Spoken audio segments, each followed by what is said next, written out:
asalaamaaleykum daleen nag jàmm li gën a fës ci ëttu yéenekaay yi ñu xëyandool tey jilee di altine 27 ci weeru novembre bi ñu ne dañu koy door ak Sud Quotidien bi jox kàddu gi docteur Cheikh Tidiane Dièye mu dellu si bu baax a baax ci assemblée nationale ak liggéey bi ñuy xaar ci moom bu ñu sukkandikoo ci moom moomule nga xam ne moo doon ganub émission objection bu rajo Sud FM xamle ne daal li ñu doon xaar ci assemblée nationale motalu ko ëttu yéenekaay bu groupe Sud Communication di ñu xamal ne Cheikh Tidiane Dièye nee na daal liggéey bi des na bu baax a baax ci assemblée nationale ganub El Hadj Baye Omar Gueye ci démb ci dibeer gi nag ne li tukkee ci assises nationales yi mooy firndeel yooyu le kàddu Cheikh Tidiane Dièye ñaawlu bu baax a baax ni ñuy tabbee yooyu le député nee na looloo tax daal lépp lu jëm ci ay waxtaan yoo xam ne amal na solo askan wi leen fa teg daal gisuñu ko fa benn yoon ngir soppi loolu le nag nee na faaw ñu indi fa ay député yoo xam ne xam nañ ci dëgg-dëgg li xew am xarañteef ga war rawatina ci commission yi nga xam ne ca la ñu bokk Idrissa Seck moom daal Macky Sall daka nar a jëfandikoo ni mu ko neexee bu ñu sukkandikoo ci Moustapha Diakhaté ci biir Rewmi Quotidien si biir Sud Quotidien nag ki jiite mouvement Jéngu di Boubacar Camara àdduna ci Idrissa Seck bi fekk si Macky Sall muy xamle ne du yàgg dara nag guerre gi dana claté ci diggante ñaar ñooñu le muy Idrissa Seck ak Macky Sall wax na it jëmale ci dalal bi nga xam ne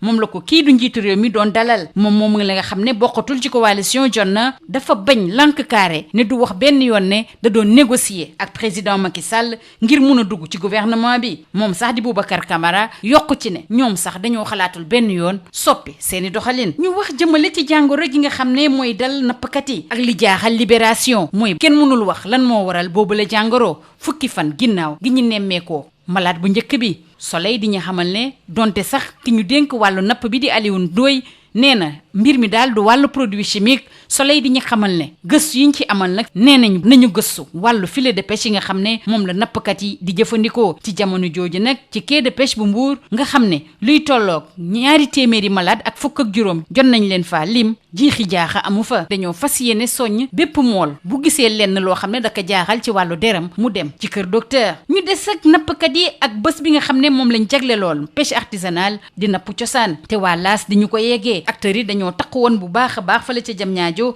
ñu profitoo ci nag wax bépp jafe-jafe yoo xam ne moom la ñuy jànkoonteel mu jugee ci liy tukkee ci biir géej gi licence de pêche yi ak mbëkk mi Dakar Times dellu si bu baax a baax ci kàddu yi nga xam ne moom la nappkat yi yëkkati ci wàllu woowule Aliou Thiam jiite CAP di kuréel bi nga xam ne moo ëmb nappkat yi nag dina nañu taxaw temm ngir xeex mbëkk mi nga xam ne moom la ndaw yi di def ci jamono ji CAP nee na danañ ci amal ab tournée nationale ci bés yu ñu jëm mbëkk mi it soxal lool waa tribune ñu def ko ci seen xët bu njëkk di ñu xamal ne daal jëye gi mi ngi wéy di am téeméeri ndaw ñoo réer ci biir géej juróom fukk yi nag jot nañ leen sauvé seen gaal daal moo réer ci biir géej ñetti ay bés ñu toog ba amatuñu lu ñu naan ak lu ñu xeewloo boobu gaal nag mi ngi bawoon fële ca Mbuur ñu wax ba tey ci wàllu Barça ak Barsak ak waa Vox Populi di ñu xamal ne Espagne nag fi mu toll nii da caa fas yéene taxaw na mu waree ndax ministre bi ñu dénk wàll biti réew ba daal ne képp koo xam ne dugg nga seen réew te tegoo ko ci yoon dañ lay delloo si Arantxa González daal moo xamal loolu suñu naataangoo yi Les Échos di ñu xamal ne Espagne dana yónnee ay policiers fii si suñu réew am na sax benn avion de surveillance boo xam ne luy tolloog fukki soldat ak juróom ñoo ca ne teg ci it beneen bateau bu nekk ca wàll ba ñaar fukki soldat ak juróom nar caa nekk loolu yëpp ngir mbëkk mi le mën a dakk lii quotidien di dellu si ci liggéey gu am solo gi nga xam ne moom la ministre bi ñu dénk wàllu wér-gu-yaram bi di Abdoulaye Diouf Sarr amal tabax na ay l'hôpital fépp ci Sénégal indi fa ay jumtukaay yu mucc ayib ñu wax ba tey ci bërëbu fajukaay yi rawatina maternité bi nga xam ne moom la ñu tabax fële ca Petit Mbaaw bu ñu sukkandikoo ci tribune maire ba di Abdoulaye Pouy moo tax ba loolu le am askan wi nokkiwaat bu baax a baax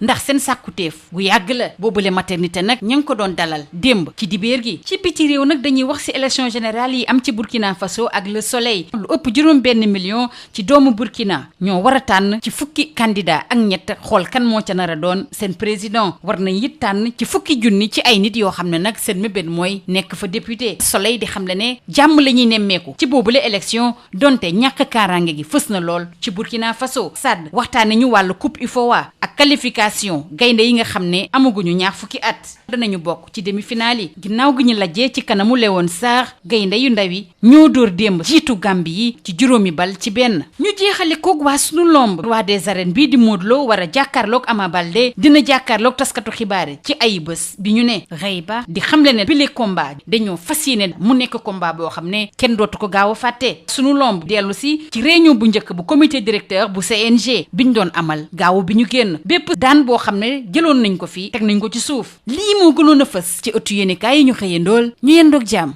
Bonjour. Conception et évaluation des politiques, l'Assemblée nationale mise au banc. C'est le titre qui barre la une de Sud Quotidien. L'Assemblée nationale ne joue pas son rôle ni en termes de conception de politique publique à travers des débats constructifs et efficaces, ni en termes d'évaluation. Intime conviction du coordonnateur de la plateforme Avenir Sénégal bi ñu bëgg, Dr Cheikh Tidiane Dièye, invité de l'émission Objection de la radio Sud FM. Le quotidien du groupe Sud Communication rapporte qu'il a estimé que les déficiences de l'Assemblée nationale sont multiformes. L'invité de El Hadj Baye Omar Gueye souligne que le diagnostic des assises nationales est assez limpide sur l'inefficacité de l'Assemblée. Cheikh Tidiane Dièye s'en est pris au mode d'élection des députés à l'origine de l'absence de ces débats constructifs. Pour rectifier le tir, il faudrait qu'il y ait des députés qui pourraient comprendre les enjeux, avoir de la technique et des compétences dans les domaines qui leur valent leur inclusion dans certaines commissions. Idrissa Seck est pris en otage par Macky, soutient Moustapha Diakhaté dans Rewmi Quotidien. Dans Sud Quotidien,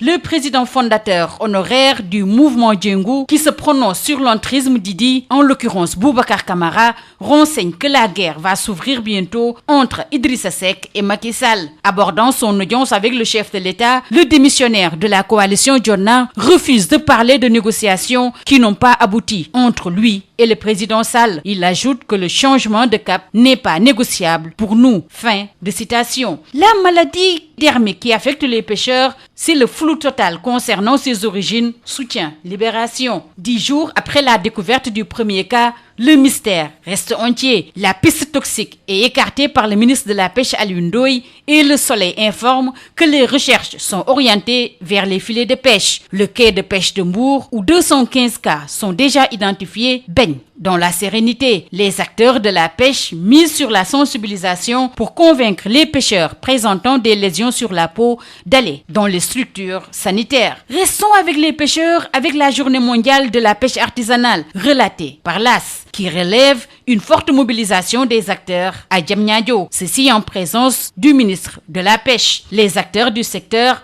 ont exposé tous leurs maux devant la tutelle, gestion des ressources, licence de pêche, émigration clandestine et pêche artisanale. Dakar Times revient en détail sur les éclairages des pêcheurs. Aliou Thiam, le président du collectif des acteurs de la pêche, engage la bataille de la sensibilisation contre l'émigration clandestine des jeunes. Le CAP prévoit même une tournée nationale. L'émigration clandestine est également à la une de Tribune qui rapporte que les drames se suivent et se ressemblent. 100 jeunes sont portés disparus et 50 sauvés. Leur pirogue a chaviré après 3 semaines en mer. Les candidats à l'immigration irrégulière se sont retrouvés sans eau et sans nourriture. La pirogue est partie de Mbour, selon des témoignages recueillis par Tribune. Barça wala Barsac intéresse également Vox Populi, qui signale que l'Espagne se radicalise. Sa ministre des Affaires étrangères annonce le rapatriement des clandestins. Arantxa González Laya se veut clair. Quiconque empruntera des routes illégales devra retourner dans son pays. Les Échos renseignent que l'Espagne va envoyer des policiers au Sénégal. Un avion de surveillance de 15 soldats et un navire océanique de 25 soldats sont mobilisés pour freiner la migration irrégulière. Affaire des produits sanitaires et des logements du plan Jaxaay.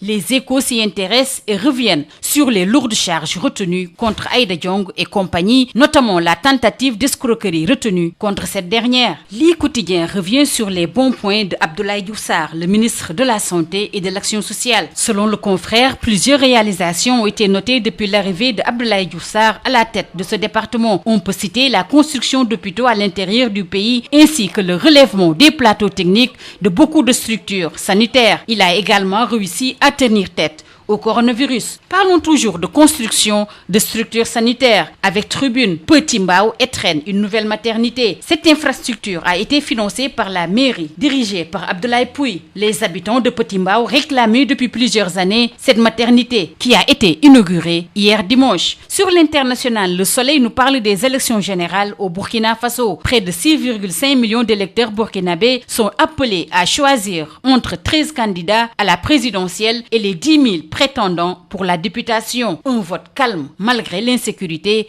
constate Le Soleil. En sport, Stades, le quotidien du sport, nous parle de la Coupe UFOA avec la qualification des moins de 20 ans. Les Lionceaux s'ouvrent les portes des demi. Tenus en échec d'entrée, un but partout par les Léon Stars, les Lionceaux se sont rebiffés en venant à bout des Scorpions de la Gambie sur le score de 5-1. Sat nous parlait également de la Premier League avec le 64e match sans défaite à Anfield. Sadio et les Reds s'éclatent avec un nouveau record. Le confrère revient également sur cette série d'invincibilité avec 53 victoires et 11 nuls dans le jardin des Reds. Terminons par Sunu Lamb avec le roi des arènes, adversaire d'Ama Baldé. Modou Lo face à la presse cette semaine. Raïba compte faire de Modou Lo et de Ama un événement plus qu'inédit. Parlons toujours de lutte avec Sunu Lamb, avec la première réunion du comité directeur qui s'est tenue samedi dernier, avec la levée de toutes les sanctions. Les arbitres sont réintégrés, Alioune Seye 2 et Ñakk Jariñu sont aptes, alors que l'écurie Thiaroye Mbolo est rétablie. C'est tout. À vos journaux et très bonne lecture.